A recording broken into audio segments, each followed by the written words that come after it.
Perfecto the Castro here, and welcome to my YouTube channel. I hope you're having a great day. I've gotten a lot of requests for this, so today I'm going to walk you through a string change and quick setup for acoustic guitars. Today's patient is my 2016 Darren Hypner Small Jumbo in spruce and Tasmanian blackwood. This is a beautiful handmade instrument made by Darren Hypner of Point Roberts, Washington. So another question I get asked a lot is, when are you supposed to change strings? If you could afford it, change strings as often as you can.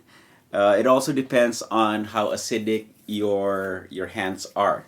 Usually acidic hands kill strings right away.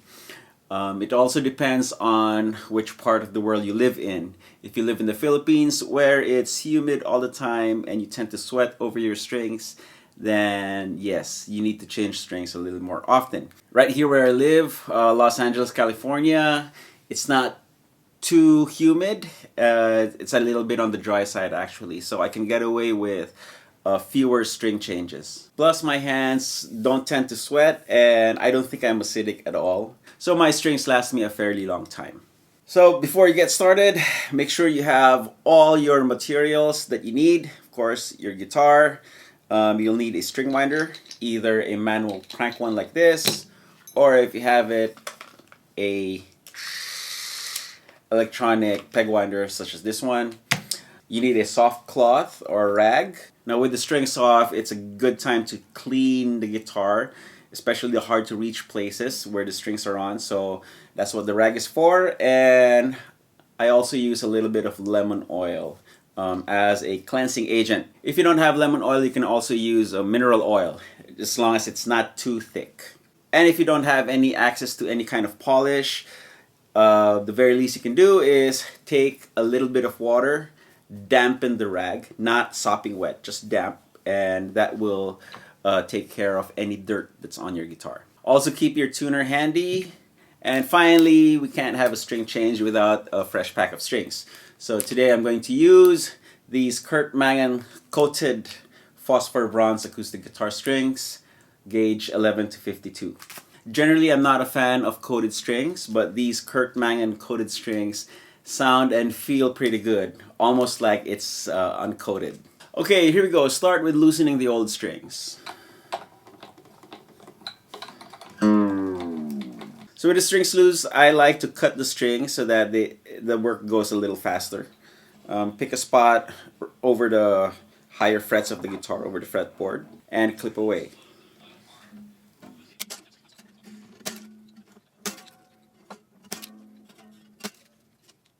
Okay, now that the strings are cut, you can start unwinding them from the tuner posts. And with this handful of strings, I like coiling them just so that they are not strayed all over the place. Okay. Now with the bridge pins, your string winder should have a notch kind of like this. And that is what you're going to use to pry the bridge pins loose. So slide that slot onto the bridge pin head and just gently pull the bridge pin off.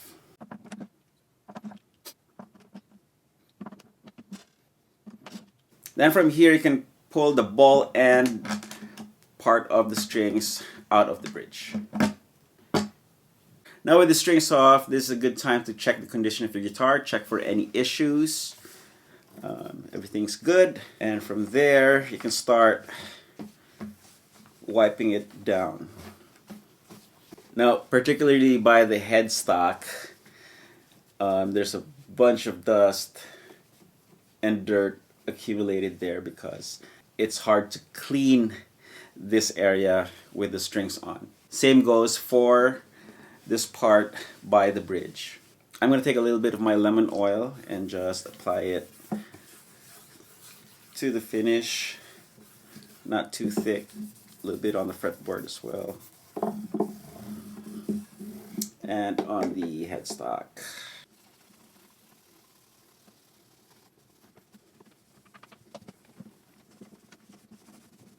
Okay, so guitar's clean and ready for a new set of strings.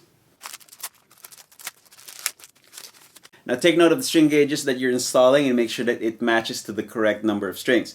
So the lower the number, the skinnier the string, and the skinnier the string, the higher string it is on the guitar.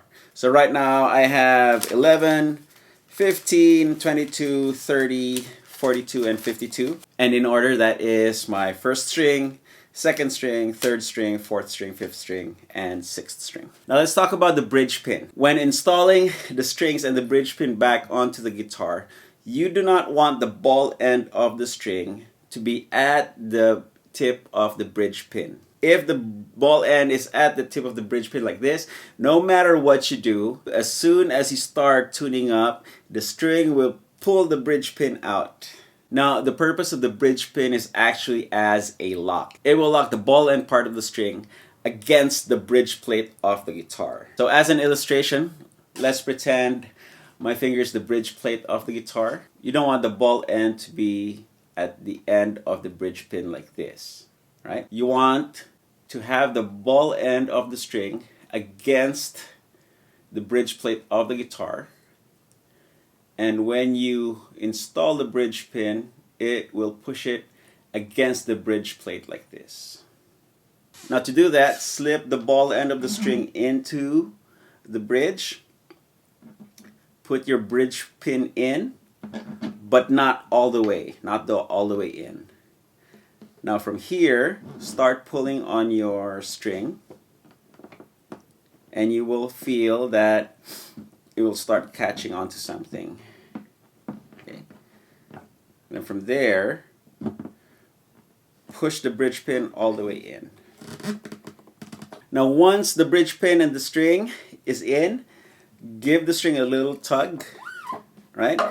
If you pull on it and the bridge pin starts popping up, then that means the ball end is in the wrong spot. So just redo the procedure earlier until it feels like the string is securely in place. Okay, now let me show you what happens when the ball end is at the tip of the bridge pin. So as soon as you pull on the string, the bridge pin pops up. Now let's install it properly. Again, push the string in, put the bridge pin in, but not all the way. Start pulling on the string until you can feel it lodge against the bridge plate or the bridge itself. Then finally push the bridge pin in to lock it into place. And from here, no matter how hard you pull on the string, the bridge pin is not going to pop off. Now generally I like putting in all the strings into the bridge before I start winding them onto the tuners. So that's what I'm going to do right now. Time lapse.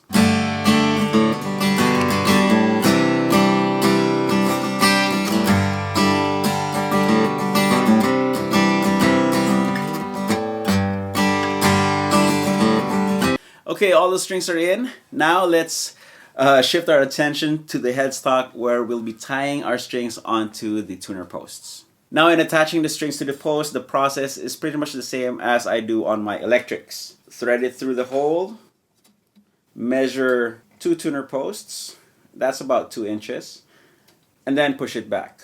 Now as we wind the string onto the tuner post, we're going to let the free end of the string, this part, go under the main string first.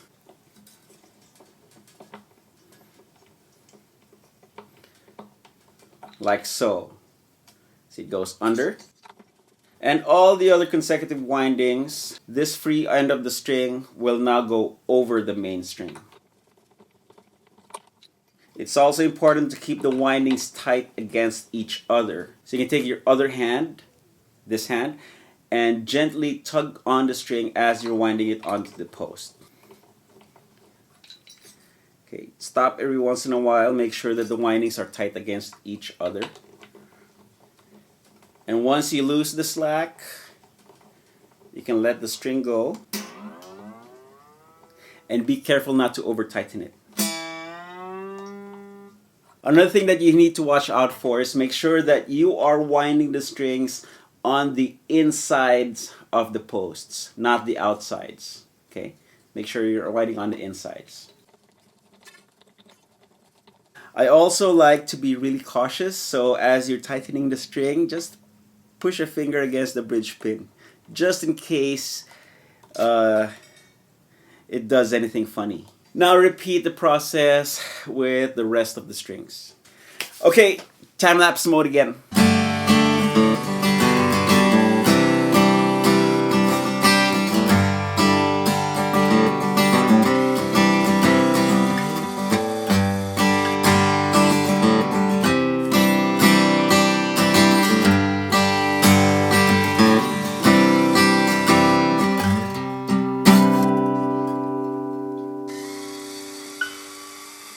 Now the strings are installed onto the tuner posts. The strings are somewhat tight but not yet in tune.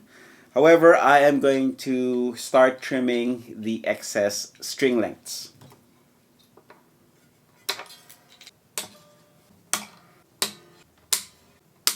Next up is the process of stretching the strings. So even before tuning up, I like to tug at the strings a little bit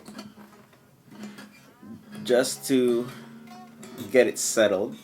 Make sure that all the windings are tight against each other, right? And you don't have to go crazy either, just give it a little pull. After that, start getting it roughly in tune. And yes, even though I'm pretty sure the bridge pins are already secure, you never know. I just like being overly careful. So my free hand always covers the bridge pin area. So you don't want things flying around as you're tuning. Now we've initially tuned up, start pulling on the strings again.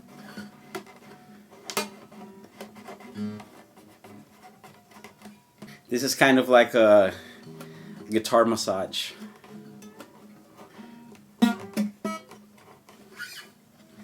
Then check tuning.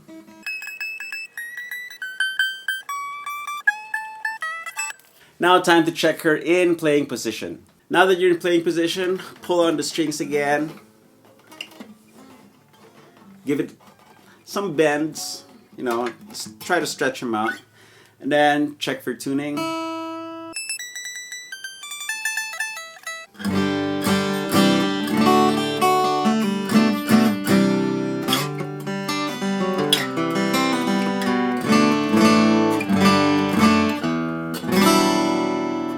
Now comes the fun part. Start playing the guitar.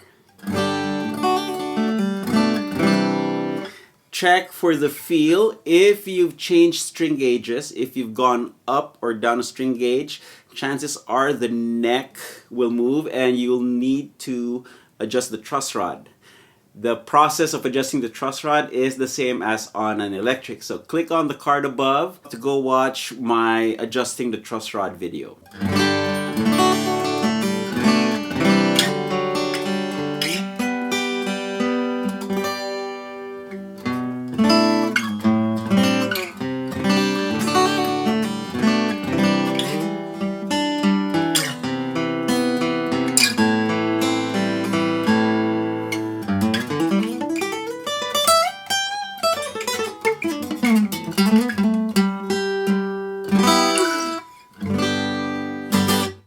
Okay, there you have it. That's how I change the strings on my acoustic guitars.